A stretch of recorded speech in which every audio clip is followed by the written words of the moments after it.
Hello YouTube, bienvenue dans cette nouvelle vidéo. On va s'attaquer à mon bilan de mon mois d'octobre. J'avais préfilmé des vidéos, j'aurais voulu vous faire un montage pas à pas de ce que j'ai fait.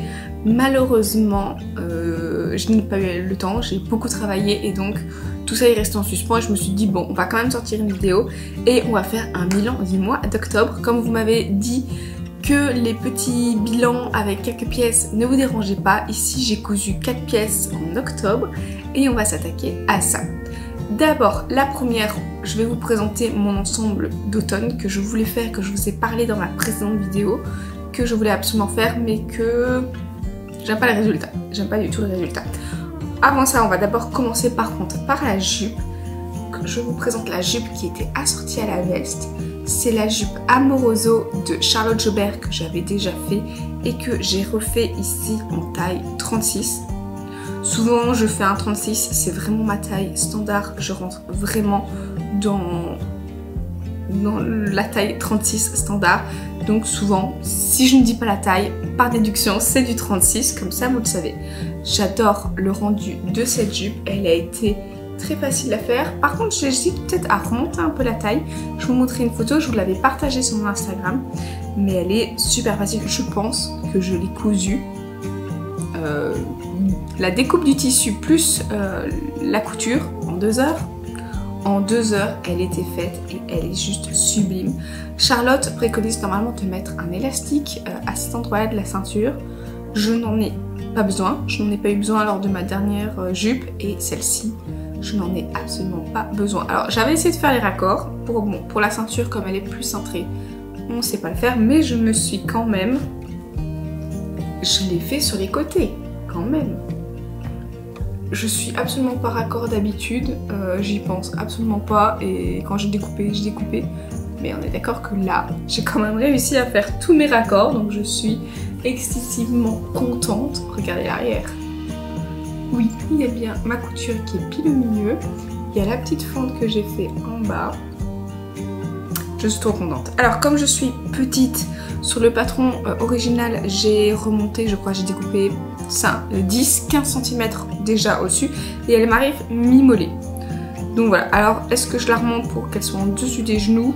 Je ne sais pas, mais...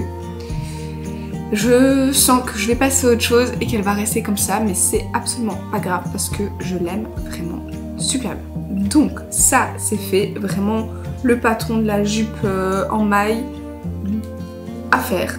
Celle de Charlotte Jobert, nickel, je n'ai absolument rien à dire, c'est facile à faire et en 2 heures c'est cousu. C'est une pépite. On va surtout s'attarder avec cette veste que j'ai fait. J'ai le magazine sous moi, donc c'était le Burda de septembre de cette année. Et le modèle...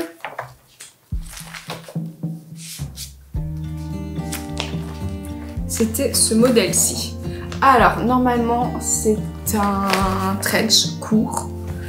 Et je pense que le choix de mon tissu n'a pas du tout aidé. Alors, comme j'ai une maille, je pensais qu'en mettant la doublure entièrement en coton, je vais vous la prendre, la doublure est entièrement en coton, donc ça fige le tissu quand même, ça c'est ce que je voulais vraiment avec le col noir qui contraste, sauf que je la mets sur moi et je n'aime absolument pas le rendu, je la trouve trop large, je ne suis absolument pas satisfaite de ce modèle. Je ne sais pas si c'est le modèle ou si c'est mon tissu que j'ai mal choisi. Mais je le trouve trop large, il n'a pas de structure et je n'aime pas. Alors j'avais fait des super belles poches passe-poilées ici. Donc bien, voilà, je m'étais vraiment appliquée à faire les poches passe-poilées des deux côtés. Elles étaient nickel. Là aussi, la poche passe-poilée. Elles étaient vraiment nickel et toute la veste en soi est très très bien, mais comme j'avais pris une maille, je trouve que la veste n'a absolument pas de structure et ça ne me plaît pas. Donc à un moment je me suis arrêtée, quand je l'ai mise avec le col, je me suis arrêtée, c'est pour ça qu'il n'y a pas de bouton, qu'elle n'est pas du tout finie. Voilà, ça c'est l'intérieur et je ne pense pas la finir. Elle va rester comme ça parce que normalement j'aurais bien voulu refaire aussi une surpiqûre sur l'avant pour vraiment venir maintenir les deux tissus. Pas que ça bouge, mais quand je la mets sur moi, je n'aime pas. Voilà, elle va rester là et on la remet en arrière.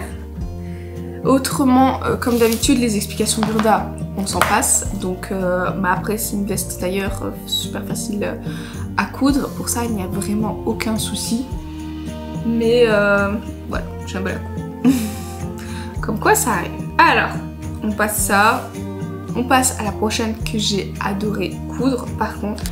Donc, ce petit sac, c'est le modèle Balthazar de chez Maison Cobalt. Alors moi c'est la version mini que vous voyez vraiment faite. Donc j'ai joué, c'est du daim, la partie foncée du daim et la partie claire est en simili-cuir.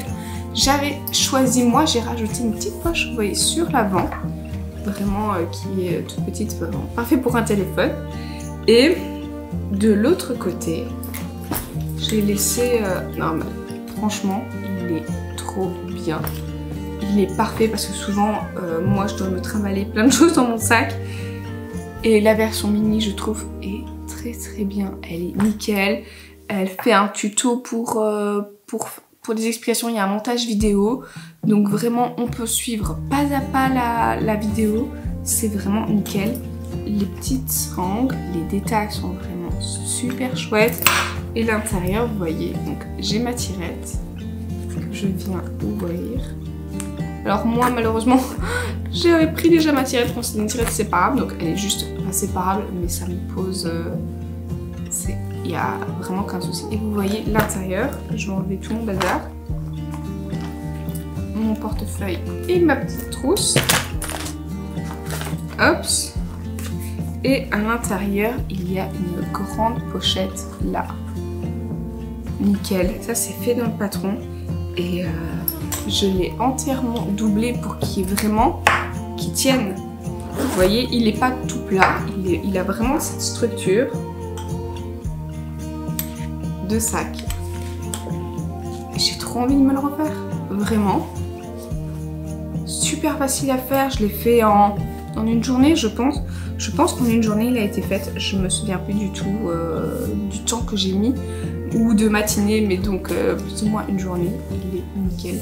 J'aime vraiment bien d'avoir joué sur les deux tons. Je trouve ça tellement joli. Je vais me le refaire. Ça, c'est sûr que ce sac-ci de Maison Cobalt, je vais me le refaire, le Balthazar. Voilà. J'ai vraiment... J'adore. J'aime bien le daim, franchement, et il est entièrement fin. Voilà. Comme ça, vous l'avez vu, je suis super contente de mon petit sac qui va très bien avec la dernière couture que j'ai faite ce mois-ci. Il s'agit de la combinaison bonnet de Belen Paris. J'avais flashé la sortie, je pense, en été. Et je n'ai jamais fait de combinaison, c'est ma toute première combinaison. D'habitude, je n'aime absolument pas ça. Mais là, vraiment, comme c'est une découpe, vous voyez qu'on met en été, il n'y a pas de manche. Et vraiment sur le col tailleur ici, je vais vous faire un insert porté. Je vais essayer et la pâte de boutonnage est une pâte de polo que je n'avais jamais fait et que j'ai très bien réussi à faire. Qui descend, vous voyez, en dessous avec les poches passepoilées qui sont les vraies poches. Donc pour ça c'est super chouette. Et il y a une ceinture qui va avec que je n'ai pas mise sur moi. Mais je me suis vraiment appliquée à faire ce patron. J'en suis super contente. Je l'ai cousu en taille 36 comme d'habitude. Je n'ai rien modifié à part que j'ai enlevé 5 cm au pied. Parce que comme je suis petite, voilà. Je suis obligée de raccourcir tous mes pantalons. Mais autrement, tout le reste, nickel. J'ai eu par contre un mal fou à coudre. La doublure. Elle l'explique dans sa vidéo, elle a fait une petite vidéo que vous pouvez retrouver explicative juste pour le col. Et j'arrivais pas à comprendre comment elle faisait le burrito, à retourner ma veste, j'ai dû découdre plusieurs fois pour refaire le col. Mais finalement, j'y suis arrivée et je suis plus que contente de ce patron.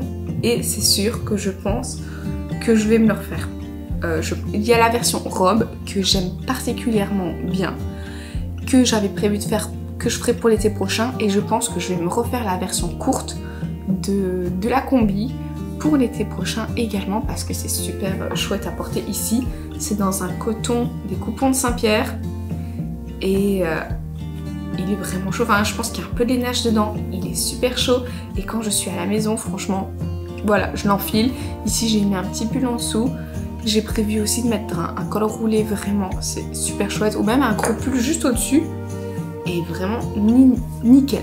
Je suis super satisfaite de ce patron. Voilà. Comme ça, vous avez eu quand même mon bilan du mois d'octobre. Je vais vraiment essayer de vous filmer plus de vidéos. Je sais pas si vous préférez finalement plus des bilans couture ou si vous aimez bien les petites vidéos que je fais plus courtes en 6-7 minutes et de voir pas à pas un vêtement vraiment dédié à la couture d'un vêtement. Si vous avez d'autres idées, n'hésitez pas à partager dans la barre d'infos. Moi, je vous dis à très bientôt pour une prochaine vidéo et d'ici là, portez-vous bien. Salut, salut!